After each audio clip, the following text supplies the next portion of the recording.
Hey guys, welcome back to my channel. Today we're gonna make some marinated mushrooms just like you can find at the Chinese buffet, maybe even better. Let's get started.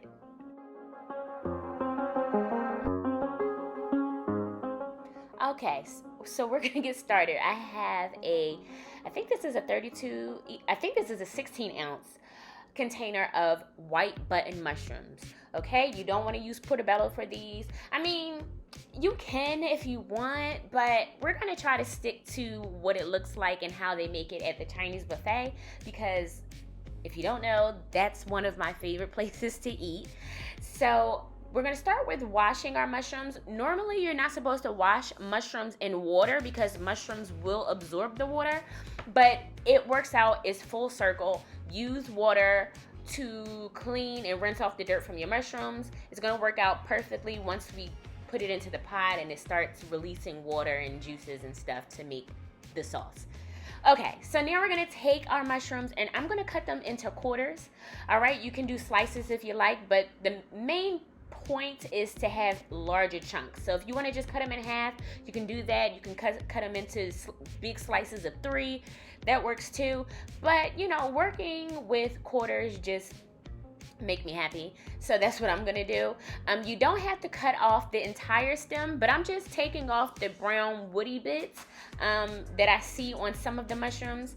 I'm not using all of them because there was a couple of them that skeeved me out. It just looked gross, but use what you like. All right, so we're gonna start with a pot on high heat.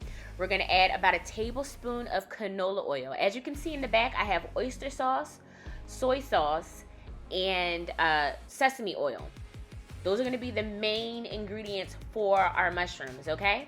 So I'm going to just start off by cooking down our mushrooms. We're going to cook these down for a little while. We want them to get nice and soft and almost like spongy. They're going to be so good. And then, like I said, when you cook mushrooms or you wash mushrooms, they absorb the water. It's the same thing for seasonings. Mushrooms are like nature's dumplings. They just absorb the seasoning that you cook them in. I love them so much. I love mushrooms. I can eat them all day. Hence why I'm making this meal. Okay, so we're just sauteing down our mushrooms right now, getting them nice and soft. I'm gonna struggle trying to open the soy sauce bottle, and then I'll be back when I'm done.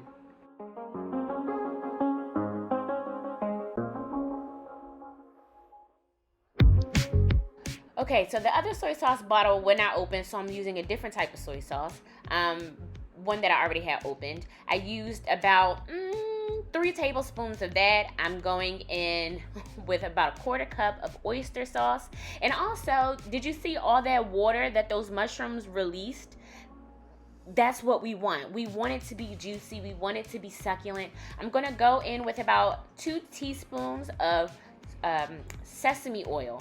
Sesame oil has a very strong flavor, so you don't want to use too much. So as you can see, everything looks really liquidy. That's fine. I'm adding garlic powder and some red pepper flakes. You can season to taste with those 2 items. Is really based off of what you like and what you don't like. Okay, you can also use minced garlic in here as well. That's totally fine too. Okay, so now you're just gonna let your mushrooms cook. Just let them cook. I tasted one. The flavor was good. I'm just letting them simmer because you see how it was really loose and liquidy, and the more we're letting it cook, the sugars that are in the oyster sauce are gonna thicken up. Look at that. That's exactly what you want. You want it to be a nice, thick, juicy, glazed mushroom appearance.